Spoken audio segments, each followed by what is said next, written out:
मेरे चैनल को लाइक करें, शेयर करें, सब्सक्राइब करें और आगे आने वाले वीडियो के लिए बेल आइकन को प्रेस करें, जिससे नोटिफिकेशन आपको जल्दी प्राप्त होगा। नमस्कार बच्चों, ऑनलाइन क्लासेस में आप सभी का स्वागत है। आज अपन ले रहे हैं एक्सरसाइज 1.3। इसका फर्स्ट क्वेश्चन है, आपको बोला गया निम्नलिखित भिन्नों को दशमलव रूप में लिखिए, दशमलव रूप में लिखना है और दूसरा इसका दशमलव प्रसार बताना है।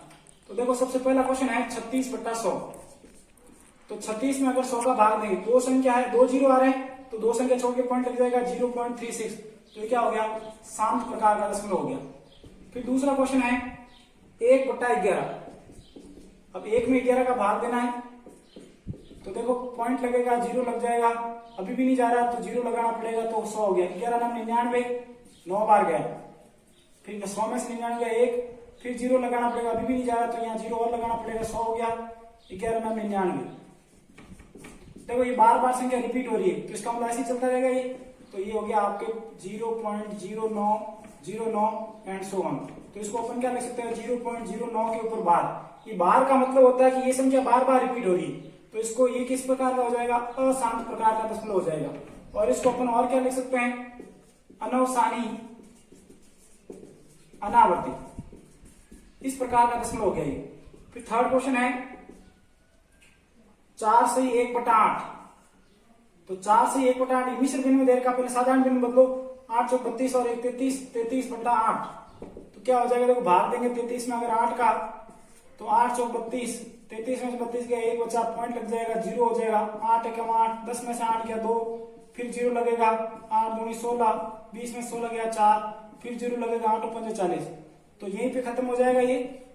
तो क्या हो गया, 4.125, मतलब यहीं पे आंसर खत्म हो गया। तो ये हो गया आपके शांत प्रकार का दशमलव। फिर अगला है फोर्थ है आपका 3/13।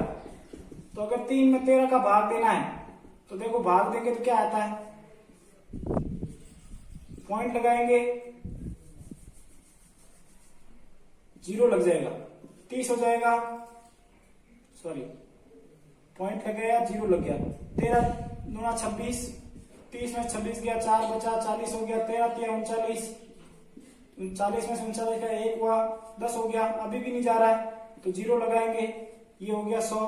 13 7 91, 100 में से 91 गया, 9 बचा, फिर हो जाएगा 90, 13 पंजे 65, 13 6 78, 6 बार गया, 10 में से 8 गया 2, 8 में 7 गया 1, ये हो गया 20, 13 7 91, 13 8 104, 13 9 117, तो ये हो गया 117।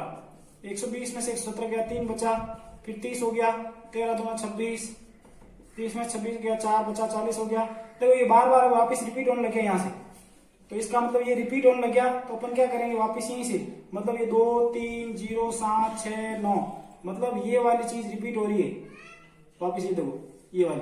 तो अपन इसको क्या लिखेंगे, इसको ये लिखेंगे 0.230769, इसके ऊपर क्या लगा देंगे, बार लगा देंगे, क्योंकि ये चीज बार बार रिपीट हो रही है।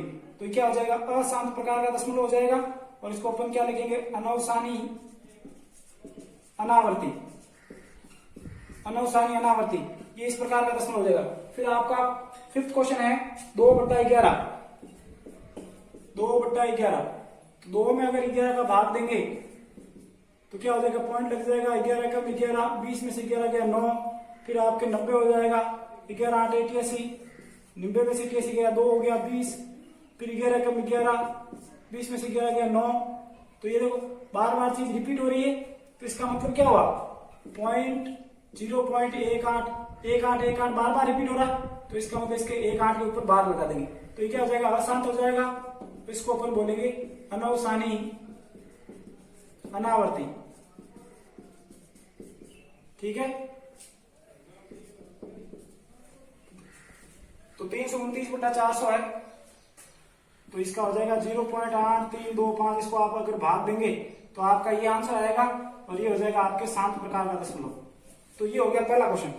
सेकंड क्वेश्चन है, आप जानते हैं कि 1/7 बराबर ये दे रखा आपको, वास्तव में लंबा भाग दिए बिना क्या आप ये बता सकते हैं कि 2/7 3/7 ये इनके जो भाग के मान है बिना भाग दिए आपको बताना है। तो कैसे बताओगे आप, तो 1/7 तो आपको दे रखा कि आंसर इसका है 0.142857 के ऊपर बार लगा हुआ है, तो इसका मतलब ये बार बार रिपीट हो रही है। तो अपन देखो 2/7 है, तो अगर दो के अंदर अगर 7 का भाग लेंगे तो यहाँ 20 लगेगा, तो आपको 0 पॉइंट तो लगाना ही पड़ेगा, क्योंकि पॉइंट लगाओगे तभी 0 आएगा, यहाँ पर 20 हो जाएगा।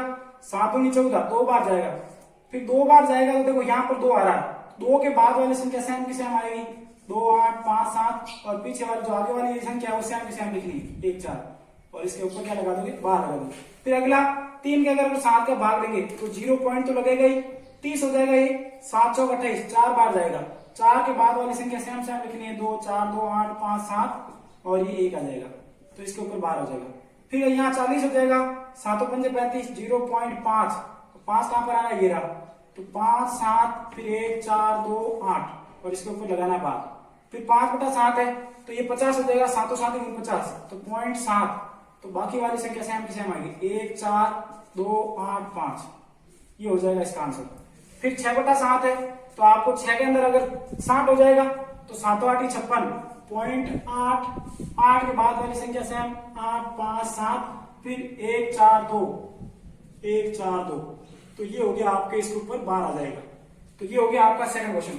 थर्ड क्वेश्चन है, आपको P/Q के रूप में बताना है।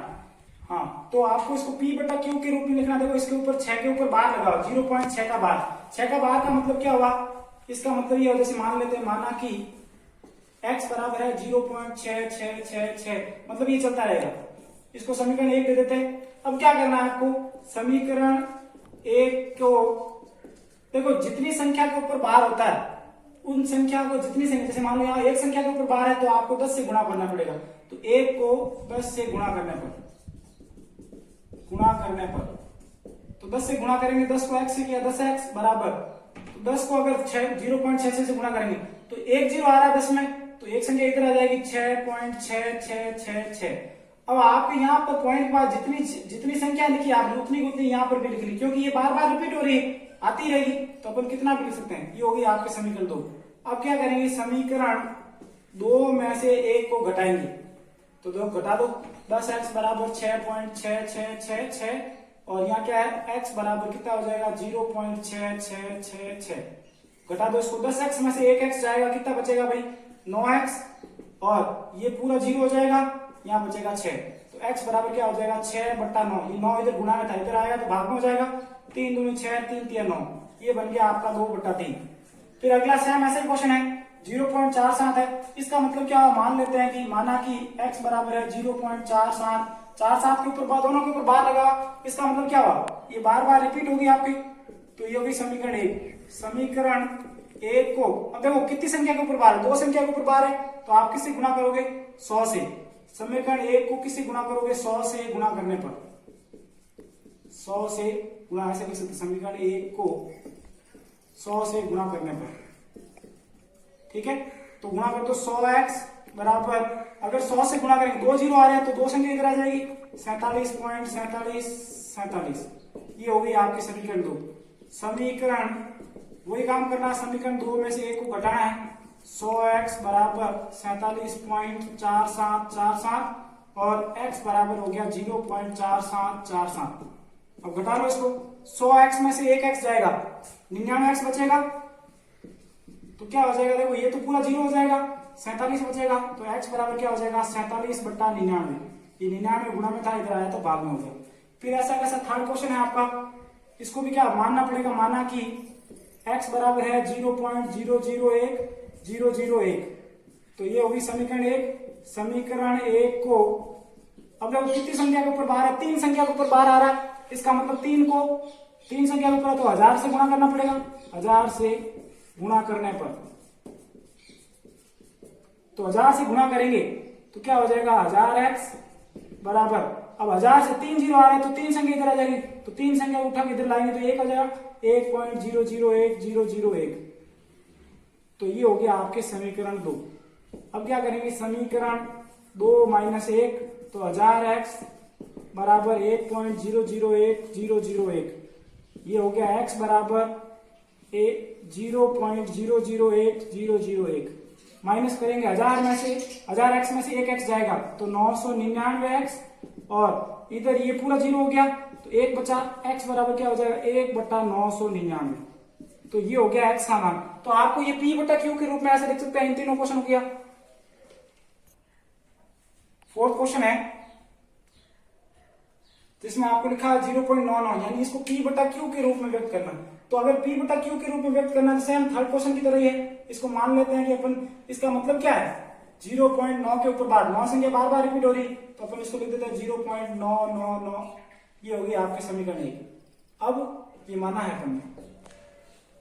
अब क्या करेंगे, समीकरण 1 को किससे गुणा करेंगे भाई, क्योंकि आपके देखो इस संख्या के एक संख्या के ऊपर बार लगा, इसका मतलब किससे गुणा करेंगे 10 से गुणा करेंगे। समीकरण 1 को 10 से गुणा करने पर तो गुणा करेंगे तो क्या हो जाएगा 10x बराबर 9.999। ये होगी समीकरण 2। समीकरण 2 माइनस 1। अब समीकरण 2 में से 1 घटाएंगे तो क्या हो जाएगा 10x बराबर 9.999 और ये समीकरण 1 लिखते हैं अपन 0.999 माइनस कर दो 10x में से 1x जाएगा, कितना बचेगा भाई 9x बराबर ये पूरा 0 हो गया, यहाँ बचा 9 तो x बराबर क्या हो जाएगा 9 बट्टा ये 9 इधर जाएगा तो भाग में हो जाएगा, 9 से 9 काटेंगे 1 आ जाएगा, x का मान आ गया 1। फिर आपके फिफ्थ क्वेश्चन है कि 1/17 के दशमलव प्रसार में अंकों की पुनरावर्ती खंड में अंकों की अधिकतम संख्या क्या हो सकती है। तो 1/17 लिखा हो, अब 1 में अगर 17 का भाग देंगे तो देखो 1 में 17 का भाग देते हैं अपन, एक बार जाएगा पॉइंट लगाएंगे 0 हो जाएगा, अभी भी नहीं जा रहा है तो फिर 0 लगाना पड़ेगा, तो ये हो गया 100। 17 पंजे 85, 5 बार जाएगा 100 में से 85 गया, कितना बचा भाई 15, फिर 0 लग जाएगा, कितना हो जाएगा 17 7 119, 17 8 136, 8 बार जाएगा 10 में से 6 गया 4, 4 में से 3 गया 1, ये हो गया 140, 17 8 136, फिर 4 बचेगा 40 हो गया, 17 2 34, 6 बचा 60 हो गया, 17 3 51, फिर कितना बचा भाई 9 बचा 90 हो गया, 17 5 85, 5 बचा 50 हो गया, 17 2 34, 10 में से 4 गया 6, 4 में से 3 गया 1, 160 हो गया, 17 8 136, 17 9 153, 153, 7 बचा 70 हो गया, 17 3 51, 17 4 68, 4 बार गया, 2 बचा 20 हो गया, 17 एकम 17, 3 बचा 30 हो गया, 17 दूना 34, 14 हो जाएगा, 17 एकम 17 एक बार जाएगा, फिर आप कितना बचा 10 में 7 गया 3, 2 में से 1 गया 1, 130 हो गया, 17 7 119, 119, फिर कितना बचेगा भाई, तो आपके बचेगा 10 में से 9 गया 1 और ये हो गया आपके 3, 2 में से 1 गया 1, 11 हो गया, फिर 110 हो जाएगा, 17 5 85, 17 6 102, 6 बार जाएगा 102 हो गया, कितना हो जाएगा 10 में से 2 गया 8 और ये हो जाएगा 0, तो ये हो गया आपके 8 80 हो जाएगा, 17 5 85, 17 चौक 68, 4 बार जाएगा, 10 में से 8 गया 2, 7 में 6 गया 1, 120 हो गया, 17 6 102, 17 7 119, 17 7 119, 1 बचा 10 हो जाएगा, फिर देखो ये बार बार रिपीट होने लग गया, अब 100 लग जाएगा, तो 17 5 85, मतलब यहां तक ये 5 ही देखो वापिस रिपीट होने लग गया, यहाँ 0 लगेगा, फिर 5 आ जाएगा, मतलब ये यहां से ये संख्या अधिकतम संख्या ये हो सकती है 1 2 3 4 5 6 7 8 9 10 11 12 13 14 15 16 संख्या आ सकती है। मतलब इसका आंसर क्या होगा आपके 0.05 8 8 2 3 5 2 9 4 1 1 7 6 4 7, ये बार बार इसको बोलते हैं अनुसानी अनावर्ती। तो ये हो गया, आपको इस तरह से सॉल्व करना है। फिर आपके सिक्स्थ क्वेश्चन है, सिक्स्थ क्वेश्चन में बोला गया है कि P बटा Q के रूप की परिमेय संख्याओं के अनेक उदाहरण लीजिए जहां P और Q पूर्णांक है जिनका एक के अतिरिक्त अन्य कोई गुणनखंड नहीं है जिसका शांत दशमलव निरूपण है। क्या आप ये अनुमान लगा सकते हैं कि Q को कौन कौन के गुण अवश्य संतुष्ट करने चाहिए।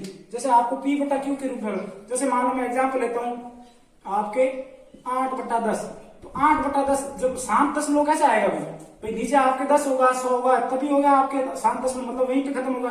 जैसे मान लीजिए मैं ले लेता हूँ 8 के अंदर 10 के अंदर 10 का भाग देंगे तो क्या आएगा 0.8 आ जाएगा, तो ये शांत प्रकार का दशमलव हो गया। मतलब ये जो 10 आया इसके जो गुणनखंड है वो 2 और 5 के रूप में होने चाहिए, या तो 2 की घात में हो सकता है या 5 की घात में हो सकता है। तो ये हो गया आपके शांत प्रकार का दशमलव, और या तो 2 की घात में हो सकता है या 5 की घात में हो सकता है, या फिर आपके क्या हो सकता है 2 और 5 दोनों की घात में हो सकता है। तो तो ये हो जाएगा आपके छठा क्वेश्चन। 7वां क्वेश्चन, ऐसी 3 संख्या लिखिए जिनके दशमलव प्रसार अनवसानी अनावर्ती है। तो अनवसानी अनावर्ती के एग्जाम्पल देने, जैसे मान लीजिए मैंने आपको पहले बताया था 10, 100, 1000, मतलब ये बार बार संख्या रिपीट होती चलेगी। जैसे मान लो 0.82, 83, 84, 85, इस प्रकार से 0.125, 126, 127, इस प्रकार से। तो ये हो गई, इसको बोलते हैं अनवसानी अनावर्ती, मतलब बार बार संख्या चेंज होती रहती है और चलती रहती है, खत्म नहीं होगी। ठीक है। फिर 8वां क्वेश्चन है, परिमेय संख्या 5/7 और 9/11 के बीच की 3 अलग अलग अपरिमेय संख्या ज्ञात कीजिए। तो 8वां क्वेश्चन है आपके 5/7 और 9/11। तो देखो अगर 5/7, 5 में अगर 7 का भाग देंगे तो देखो पॉइंट लगेगा 50 हो गया, 7 7 49, तो 50 में से 49 गया, 1 बचा, फिर 0 लग जाएगा, 7 एकम 7, 10 में 7 गया, 3 बचा, 30 हो गया, 7 चौक 28, 5/7 ही ना, हाँ, तो 7 चौक 28, 2 बचा, फिर 20 हो गया, 7 दूनी 14, फिर 6 हो गया, 60 हो गया, 7 8 56, फिर 4 आ गया, फिर ये 40 हो गया, फिर हो जाएगा आपके 7 5 35, फिर आपके 5 बचेगा, फिर ये 50 हो जाएगा, फिर 7 7 49, मतलब देखो ये यहां से वापस रिपीट होने लगी, 7 1 4 2 8 5। तो इसका आंसर क्या हो जाएगा 0.714285, ये हो गया, यहां पर रिपीट होने लगी। अब 9/11 है, तो देखो इसको क्या करना है, इसमें भी भाग देना पड़ेगा, तो भाग दे देते अपन, 9 में 11 का भाग देंगे तो पॉइंट लगेगा 90 हो जाएगा, 11 8 88, 90 में से 88 गया, 2 बचा, 20 हो गया, 11 कम 11, 20 में से 11 गया 9, फिर वापस देखो रिपीट होने लगा, 11 8 88, मतलब ये आएगा 0.81 इसके ऊपर बार, मतलब ये संख्या बार बार रिपीट होने लग जाएगी। तो इन दोनों के बीच की आपको 3 अपरिमेय संख्या बतानी, तो आप कुछ भी लिख सकते हैं, 0.724285, ये लिख सकते हैं, 0.754285 लिख सकते हैं, 0.774287 लिख सकते हैं, मतलब ये ऐसे 3 खूब सारी परिमेय संख्या हो सकती है। ठीक है, तो ये इनके बीच में हो गई। 9वां क्वेश्चन है, 9वां क्वेश्चन में आपको बताना परिमेय और अपरिमेय संख्या, कौन सी परिमेय है कौन सी अपरिमेय। तो देखो अब रूट की संख्या मैंने आपको बताया जो सॉल्व नहीं होती, मतलब जिसका मान नहीं निकलता, तो इसका मान नहीं निकल सकता, इसका मतलब क्या होगी, ये होगी आपके अपरिमेय संख्या। ठीक है, अपरिमेय संख्या। अब देखो रूट 225 किसका मान होता है, 15 का मान होता है, 15 को क्या लिख सकते हैं, 15/1 के रूप में लिख सकते हैं, तो ये p/q के रूप में हो गया, इसका मतलब क्या होगी, ये परिमेय संख्या होगी।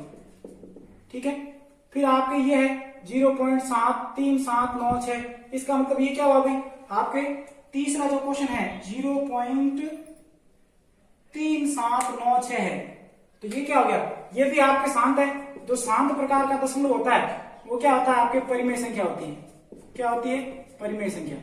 इसके बाद में ये देखो ये अनवसानी अनावर्ती है, अनवसानी अनावर्ती, तो अनवसानी अनावर्ती यानी जिसको अशांत बोलते हैं, अशांत क्या होता है, आपके अपरिमेय संख्या होती है, अपरिमेय संख्या। फिर आपकी ये भी अनवसानी अनावर्ती है और इसको भी अपन क्या बोलेंगे, अपरिमेय संख्या। तो ये होगी आपकी एक्सरसाइज 1.3। धन्यवाद।